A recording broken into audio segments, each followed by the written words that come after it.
Welcome to Talking Halos. Derek Ciapola, my co-host, my partners in crime, Jared Timms and Nate Green, here to cover the most recent Angels signing. Kenley Jansen, former closer for the Red Sox, makes his way over to the Angels on a one-year deal for $10 million. Am I correct? That's right, 10 million? 1 year? Yep. Okay. And that's what we're here to cover right away because I just have to poke the bear immediately. The floor goes to Nate. Nate, how do you feel about this 1 year, $10 million deal for one of the top closers in baseball? I was shocked on the number, honestly. I thought it was going to be 15. I thought he was going to get something closer to that. He was coming off 2 years, 16 mil a year, 32, I guess. And he had pitched really well for Boston. I know there were some talks of him getting traded last year, but the Red Sox kind of hung around. So kind of shocked that the number came in at 10.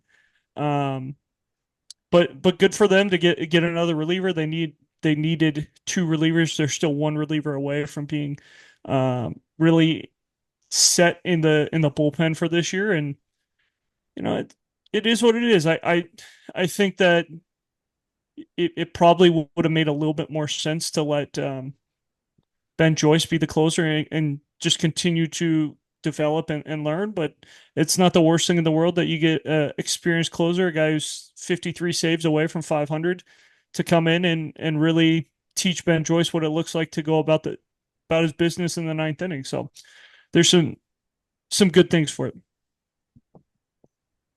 That was actually a very mellow response. I was expecting much more from you. Just almost violence on the mic. Jared, your thoughts? I got kind of mixed feelings on this one. I'm fine with it. I am. I mean, probably a Hall of Fame closer. Anytime you can get a future Hall of Famer or hopeful future Hall of Famer in the mix, do it, right? Like, I mean, he's been there, he's done it before, been in high leverage situations. He's been in World Series, been in playoffs. He's able to, he's able to be that guy, which is good. Um, with that being said, it's for me, it's not the way, and I'll stick with this. It's not the way that I build a bullpen by any means, but you got yourself a high leverage reliever, and you got yourself a real high leverage reliever at $10 million a year, which is very, very good. Gonna push back on Nate a little bit. That they are a lot more than just one bullpen piece away from being an established bullpen by any means. They're one bullpen piece away from maybe having a 7, 8, 9, but at the moment, the bullpen has been Joyce and Kenley Jansen, and then you have options of Sam Bachman, Brock Burke, not Kelvin Caceres anymore, Michael Peterson, who they just picked up. Hans Kraus, Jake Dashwood, Garrett McDaniels, Victor Medeiros, Jose Quijada, Chase Silseth, Robert Stevenson's probably starting on the IL, Jose Suarez, and Ryan Zefferson. So at the moment, I'm penciling in two relievers, and then you're fighting for another 6 or 7 bullpen spots between that mix. Plus, I mean, maybe a George Clausen if he pitches well. If you really want him in the bullpen, if he's pitching well, I don't know where they're going to stand on George Clausen if they want him to start, if they want him to relieve. So there's that. But I'm yeah, they're more than just one bullpen piece away from being an established bullpen by any means. With that being said, Kenley Jansen, I like it. Uh, on again more of a sour note too, I'm a little skeptical of the underlying numbers. The hard hit rate's gone up each of the last 5 years. The average exit velo's gone up each of the last 5 years. His velocity stayed the same. He's not the guy he was in New York in his 20s, or in New York, in LA in his 20s, when he was throwing 95, 98 miles an hour with a nasty cutter. But he's still got the cutter, which is good. He's still got the slider, which is good. And he's throwing strikes. And he's going to probably more than likely be a reliable back end bullpen piece for the Angels this year. Plus, if the Angels aren't contending in July, you're probably going to be trading him away for, I mean, I don't know. Look at what they got for Carlos Estevez last year. That's probably a pretty similar return that you get. So if you can get another George Clausen, another Samuel Gary, I'm not upset by any means. So good acquisition for sure. I'm excited for Kenley Jansen. I'm just a little bit skeptical, and this is also not the way I'd build a bullpen. But yeah, I mean, you never know. It could work. Just sort of feels like, okay, we didn't really do much else big money wise the rest of the offseason. Let's do something to do something somewhere. And that's fine. They did need the bullpen help, and he is a guy like Nate was saying that your next man up can learn from. And That's learning the art of closing. You don't just step in and become a closer. You have to learn the mentality for it to learn everything goes into it, what it takes to be a great closer. So it's not horrifyingly awful or anything like that. I just, in the same token, just to play devil's advocate on it, I'm thinking they're not going to win much this year, anyways. Just why don't the guys go? But I have to reflect back to what I thought Nate was pretty smart with that, dude. That was pretty smart take was you're teaching Ben Joyce to be a closer. That's the only thing I can think of. It's the only thing that makes logical sense to me. Huh? I said I could have been way worse, but I Yeah, I decided mean, to I'm be just saying, tame. I'm just saying that's the only thing that makes logical sense to me because at this point in Yeah. the offseason, you've already blown every opportunity to really improve the team. Mhm. I'm not even sure blown. I'm not. I don't know what their plan was. Maybe their plan was to see if they can sneak somebody in and build next year. Maybe their plan was to go hard and they just lost on everything this year.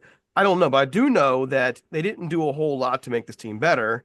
When Jared, you're rallying off all these names of guys who are like, who's that? Who's that? Who's that? Who's that? Who's that?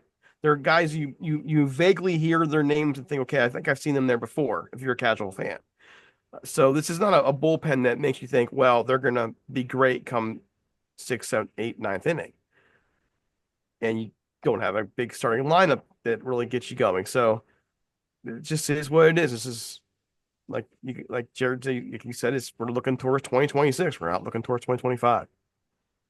Like I said, I like it because I mean, look what you got for Carlos Estevez last July. I mean, you know that bullpen pieces and reliable bullpen pieces like Kenley Jansen.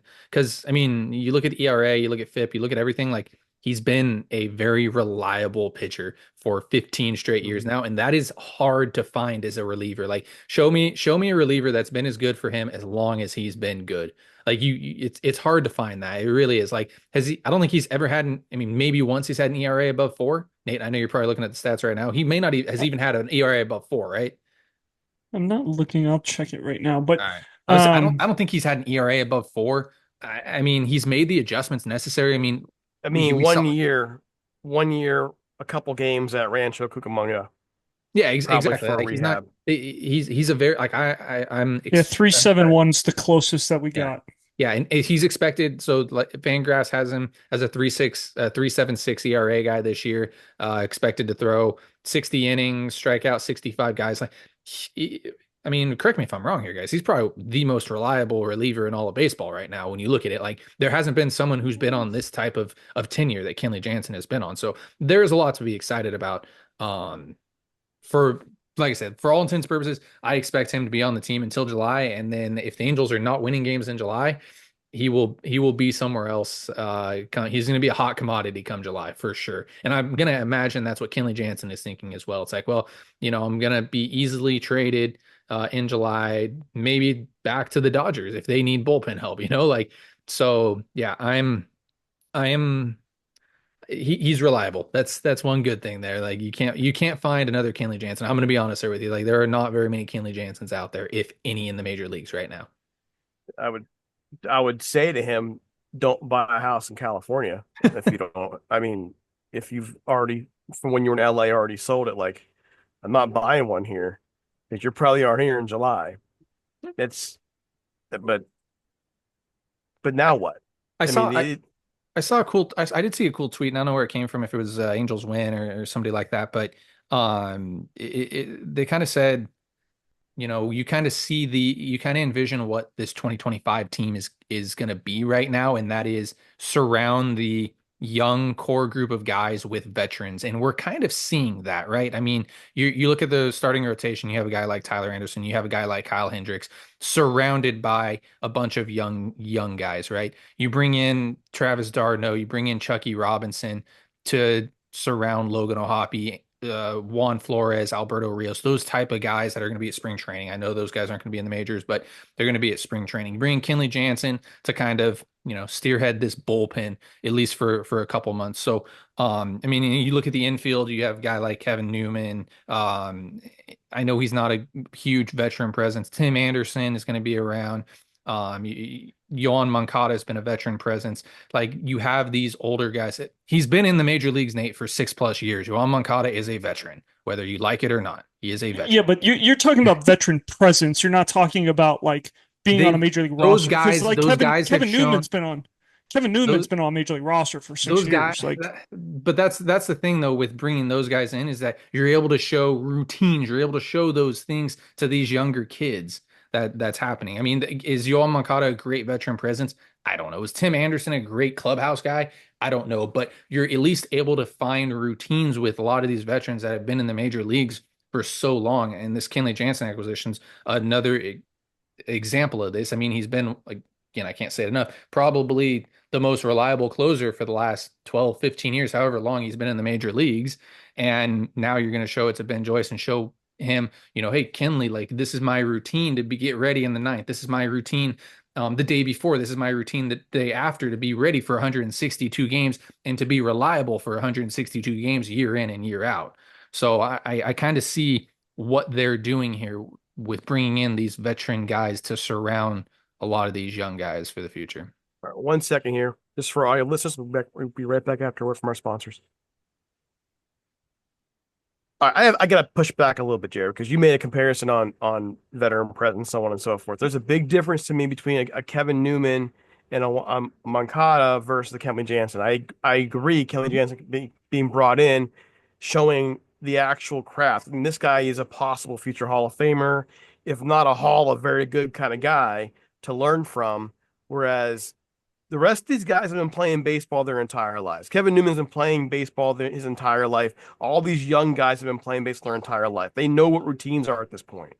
They know what it means to actually hit in the hole and to run the base paths. At this point, it's got to be more than that. So I agree when you have a person like a Kenley Jansen, but a Moncada or Kevin Newman at this point, aren't you almost wasting a roster spot on these guys when these younger guys, you need to see them play. You need to see them actually get in the field and see how they do, because you're looking at your future here. Yes, When, yes, when, and yes and well, no. hold on, let me finish. My point's almost done. That's fine. I look back at the Houston Astros, and when they tore down and rebuilt, they didn't just bring a bunch of veterans in to coach up those young guys who were coming up. They just brought them up, and they played them. Yes. Yeah.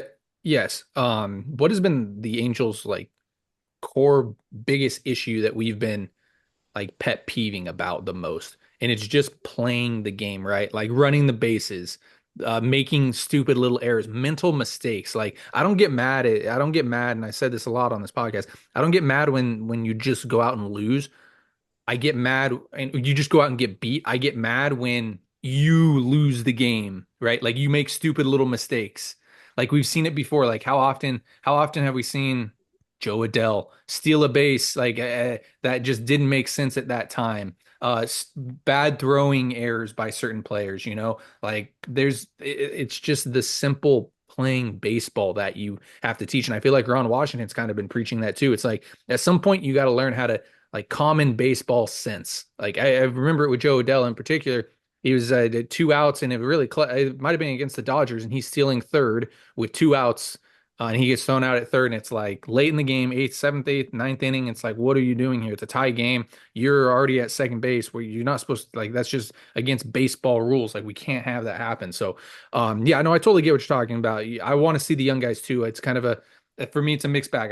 I'd prefer to see Caden Dana, Chase Silseth, George Clausen, Jack Hanowitz in the rotation. See what you have there. But also, I mean, you have to at some point, like if that doesn't work, like what do you point towards, right? Like, I mean, I don't know, but it seems like what the 2025 season is going to be kind of about. You have a mixed bag of that veteran presence with a mixed bag of very young players. So we'll kind of see where it goes from there. I mean, is it Christian Moore? I'd like to see Christian Moore, I mean, do we see Clausen at some point? I'd like to see Dana in the rotation. There's a lot of question marks with these young guys for sure. But I mean, we're seeing a lot of veteran presence come in here as well. Nate, you've been quiet for a while. What are you thinking? I was gonna add to your point, just be like, honestly, like this is the Angel way. Like if we're actually honest with ourselves, the Angel way is to add veterans to take spots from young guys, have no idea how good these young guys are, go into the offseason and go, hey, we've got these young guys, we think we're really good, and pencil them into the starting spot, come back in February, March, April, and go, wow, these young guys aren't ready. And then we go into the same cycle. Like we've seen it with Joe Adell. Like Oh, hey, we've got Joe Adele. We're going to pencil him in. Oh, actually, we're not going to give him a spot here. Okay, we're going to give it to this guy. And then we're just going to continue the same cycle over and over and over again. And like, I agree. Like, eventually, we can't just hope that the Angels are that bad in July that they trade everyone away and that the guys that need to get at bats are healthy enough to get at bats. Because what happens if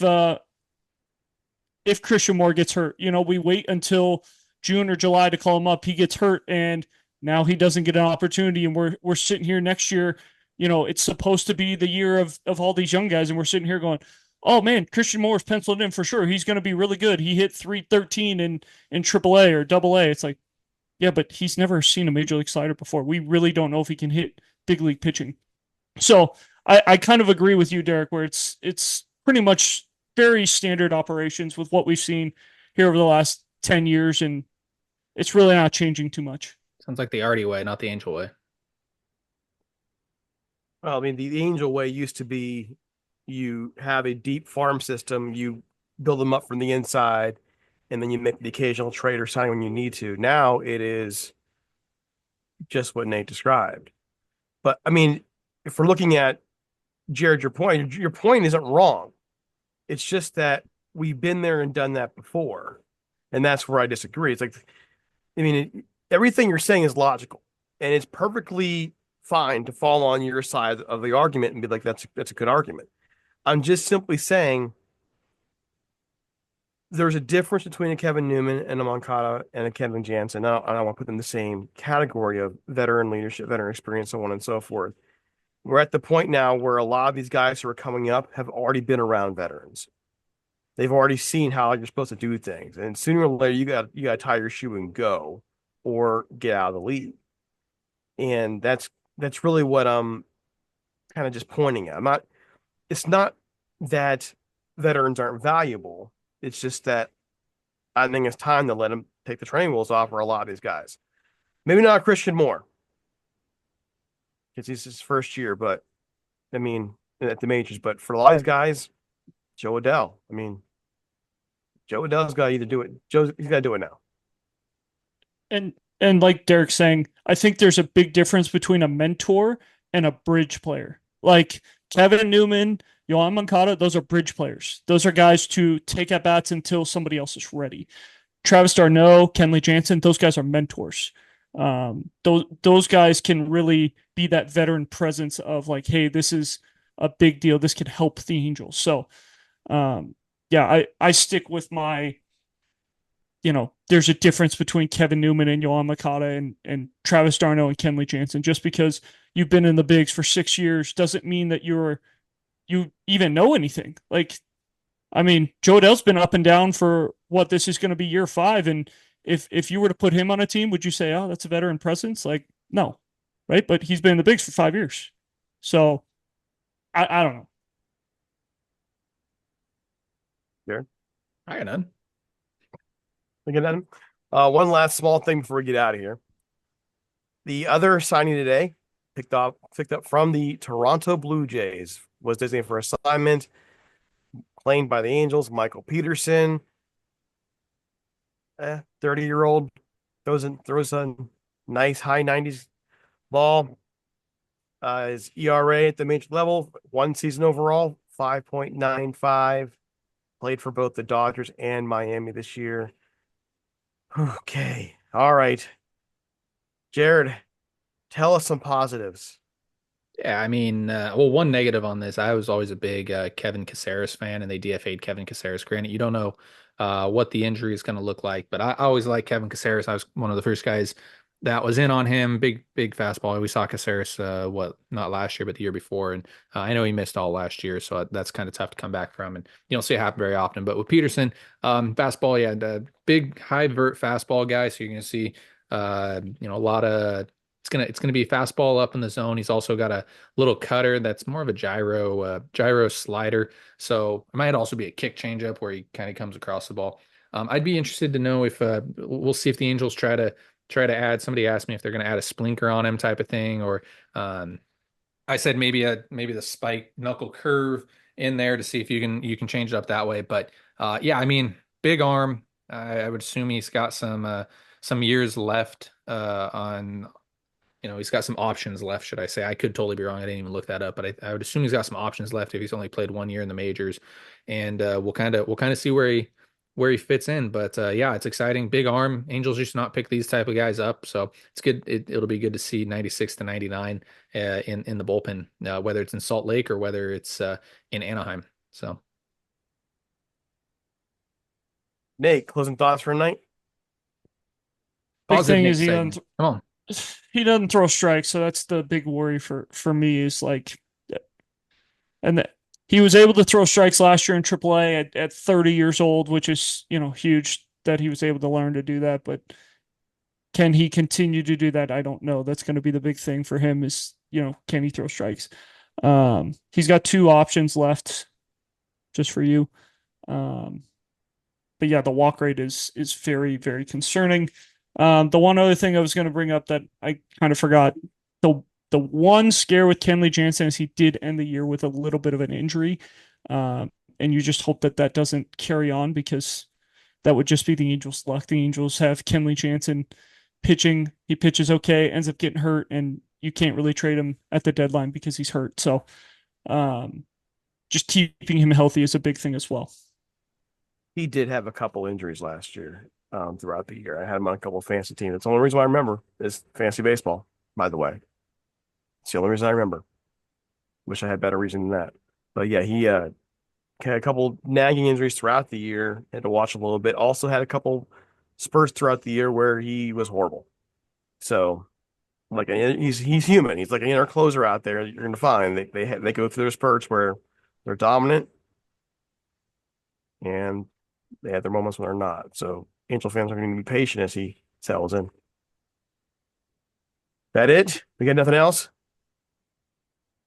All right. Hey, pitchers and catchers are reporting pretty soon here. Baseballs are coming. Follow us on X at Talking Halos. Follow Jared at Jared_Tims. Follow Nate at Nate Green 34. Follow me at DC Paula. Have a great one. We're out of here.